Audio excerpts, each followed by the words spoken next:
Voilà notre système étudié, c'est la voiture de course électrique, la Formula électrique. Il est composé de plusieurs éléments, des éléments électriques et des éléments mécaniques qui entraînent la roue.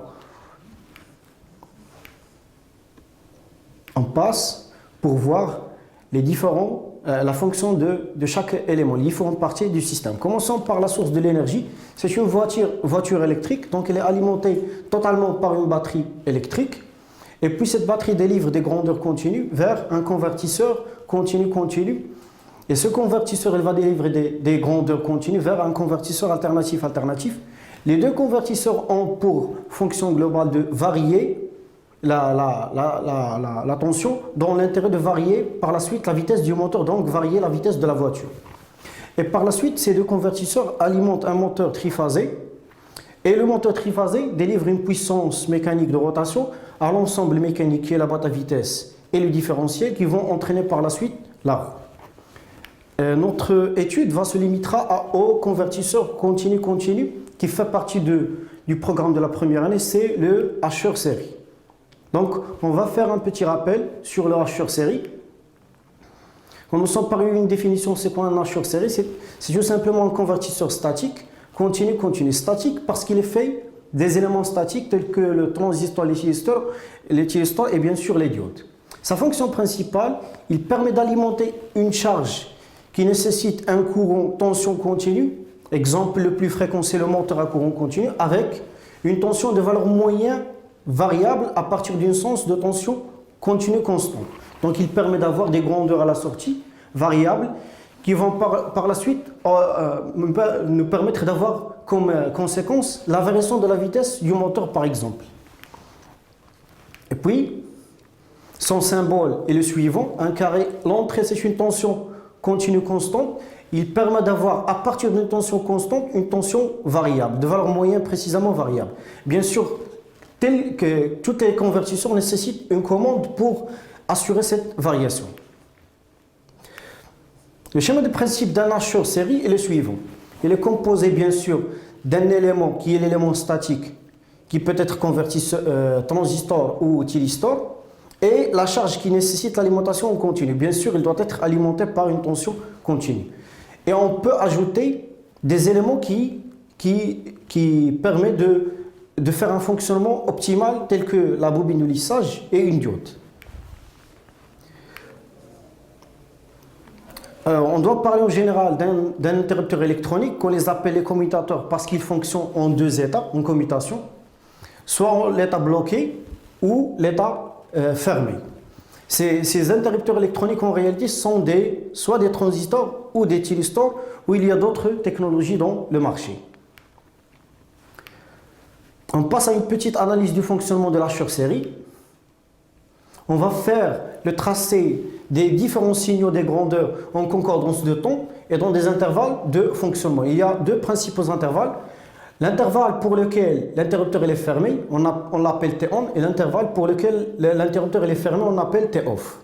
Et bien sûr, on a une période de fonctionnement de 0 à T. On a deux cas de figure. Le premier intervalle qui est de 0 à alpha T, on va voir ce que ça veut dire alpha. Et un deuxième intervalle qui est de alpha T à T. Et on définit tout d'abord ce que ça veut dire alpha. Alpha, c'est un nombre sans unité, c'est le rapport cyclique. Il est défini par le rapport du temps de fermeture sur la période. Le temps de fermeture, c'était T sur la période de fonctionnement. Et donc, on peut déduire que le temps de fermeture qui était T-on est égal à alpha fois T avec alpha, le rapport cyclique. Donc, alpha T, c'est tout simplement le temps de fermeture, il est là. Et le temps de fermeture, le temps d'ouverture T-off, on n'a pas l'intérêt à le discuter. Donc, exemple, si T-on il est compris entre 0 ou T, donc alpha il est compris entre 0 et 1. Exemple d'un T-on est égal à 0. Donc, je n'ai pas fermé d'interrupteur. Donc, je fais le calcul de alpha, 0 sur T, ça donne un rapport cyclique de 0. Donc, j'aurai un temps de fermeture qui est nul. Par exemple, je prends l'autre extrême, si on a un temps de fermeture qui est égal à T, la période complète, donc on aura T sur T, on aura un rapport cyclique qui est égal à 1 qui est 100%. Donc, j'alimente ma charge pour toute la période. Et le cas général est entre les deux, un T1 qui est inférieur à T et supérieur à 0. Commençons par le premier cas. On relève la bobine et la diode du fonctionnement, on fait une analyse très simple pour comprendre. Donc, sans la bobine et sans la diode, on a tout simplement l'interrupteur et la charge. Donc, lorsqu'on ferme l'interrupteur, à ces bornes, on aura 0. Et au bornes de la charge, on aura la tension de la source. Donc, la charge absorbe un courant dans cette maille et on a une charge de courant, un courant croissant. On est dans la phase de la charge. Parce qu'on a une charge inductive, tout simplement les moteurs sont faits de bobinage, donc ils retardent le courant, une charge. Et une fois on ferme, on a passé là, la temps de fermeture, on passe au temps d'ouverture, on ouvre l'interrupteur, le courant s'annule instantanément, donc il est discontinu, interrompu. Donc il sera nul et le cycle recommence. Et si maintenant on ajoute une diode appelée diode de roue libre, donc on refait l'analyse, on ferme l'interrupteur, au borne de la charge on aura la tension d'alimentation et on aura l'oscillogramme suivant. Pour T1, H elle est fermée, on aura un courant croissant, on est dans la phase de la charge. Et pour deuxième intervalle qui est l'intervalle pour lequel H elle est ouvert, on ouvre H. Donc, on n'aura pas un courant constant comme le cas précédent. On a une diode appelée diode de roue libre, il permet la circulation du courant. Donc, il évite l'interruption du courant comme le cas qui est avant. On a ici la charge et ici la décharge du courant de la charge avec la diode. Et cette partie s'appelle cette maille s'appelle la roue libre. Donc, on a évité la discontinuité de courant. Donc, c'est un ajout pour le fonctionnement de l'ensemble. Et puis, si on ajoute une bobine, donc on a ajouté une diode et puis on a ajouté une bobine. On ajoute une bobine, l'effet de la bobine pour le courant et le retard. Et le retard de la variation du courant. Et comme on a vu avant, on a un courant qui est ondulatoire, qui varie. Donc, on a ajouté la bobine pour diminuer ou éliminer cette ondulation. Donc, on a le résultat suivant. Le résultat théorique parfait est un courant parfaitement lissé, parfaitement retardé. On n'a pas le phénomène de charge-décharge. On a tout simplement un courant qui est constant, parfaitement lissé, et c'est le cas qui est considéré pour les études des redresseurs et des hacheurs.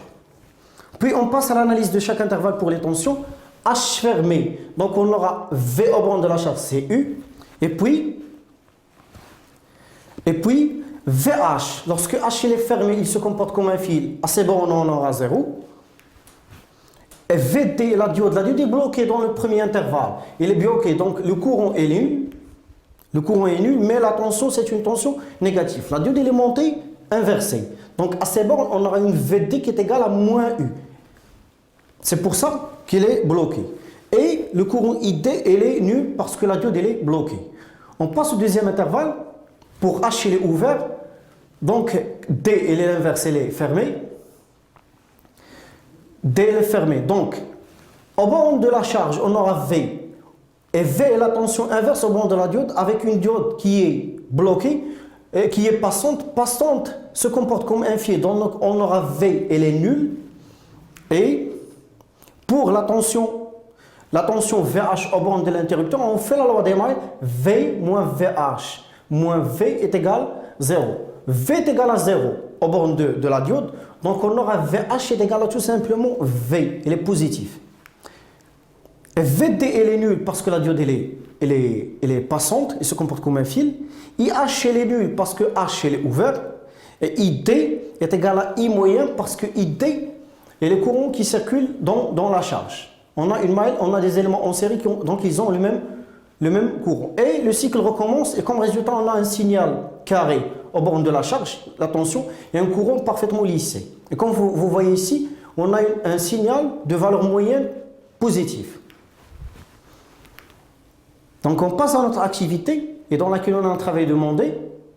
Voilà le schéma étudié de base d'un hacheur série. Il est alimenté par une tension continue. Et on suppose que le courant dans la charge il est parfaitement lissé, retardé et on a évité la discontinuité avec la bobine. Et la tension au borne la tension au borne de la charge. Le principe, on a déjà vu le principe. K est un interrupteur thyristor-transistor commandé pendant des intervalles d'ouverture et de fermeture en permanence, périodiquement.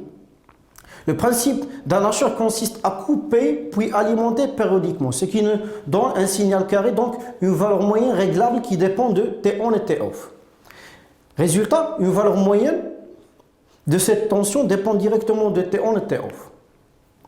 Donc on passe au travail.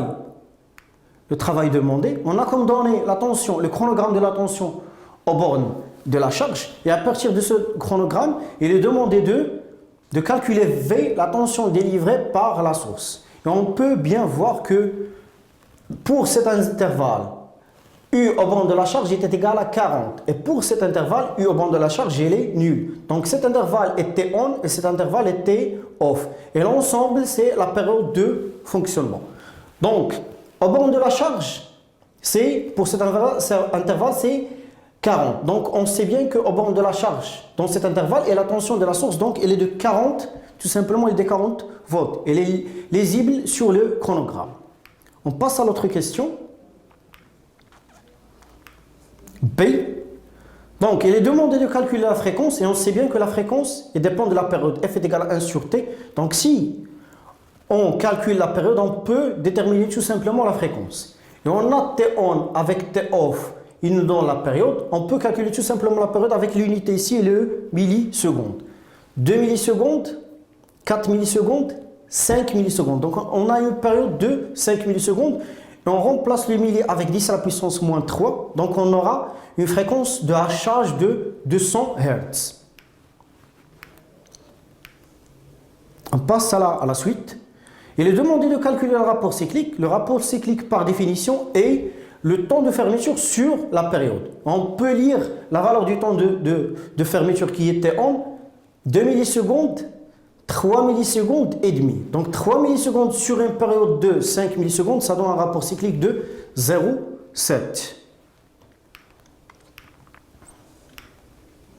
Donc dans cette partie, il est demandé de montrer que la valeur moyenne peut s'écrire sur la forme alpha fois V avec V, la tension d'alimentation. Par définition, on fait un petit rappel. La valeur moyenne est égale à la surface sur la période. Quelle surface? La surface algébrique décrite durant une période. C'est une surface d'un rectangle, elle est simple à calculer. Il faut tout simplement multiplier la longueur avec la largeur. Et donc, la longueur c'est de V, 40, et la largeur c'est T1. Et T, elle est déjà calculée de 5 millisecondes. Et on sait bien que le rapport cyclique, par définition, est le temps de fermeture sur la période de fonctionnement. Donc, le temps de fermeture est égal à alpha fois T. Donc, on remplace cette expression de T1 ici. Et donc, on aura V fois alpha T sur T. Et on simplifie T avec T, il nous reste alpha V. Donc, on a écrit la valeur moyenne en fonction du rapport cyclique et de la tension d'alimentation. Et on constate que la valeur moyenne de la sortie, elle dépend directement du rapport cyclique. Et le rapport cyclique, il dépend du temps de fermeture. Donc, si la partie commande, elle commande le temps de fermeture, donc, il va varier la valeur moyenne. Comme résultat, exemple, la variation de la vitesse d'un moteur. Et on a fait le calcul, on a une valeur moyenne de 28 volts. On passe à la question numéro 2. Il est demandé de déterminer la puissance moyenne. La puissance, par définition en physique, est le produit de la tension fois le courant. Bien sûr, tous les grandeurs sont avec la valeur moyenne, on remplace avec la valeur moyenne. La tension moyenne, elle est calculée dans la question précédente. Le courant moyen, il est donné, donc on fait le produit. Donc on aura une puissance moyenne de 42 watts.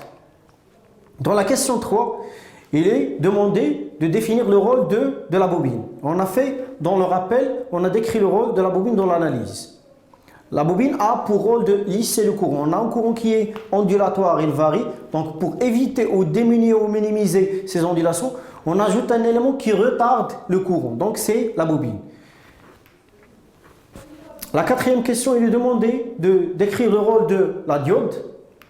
Et comme on a vu dans l'analyse, la diode a pour fonction d'éviter l'interruption du courant. On a un courant en charge, puis en zéro, sans la diode. Et lorsqu'on ajoute la diode, on aura charge, décharge. La décharge se fait dans la roue libre.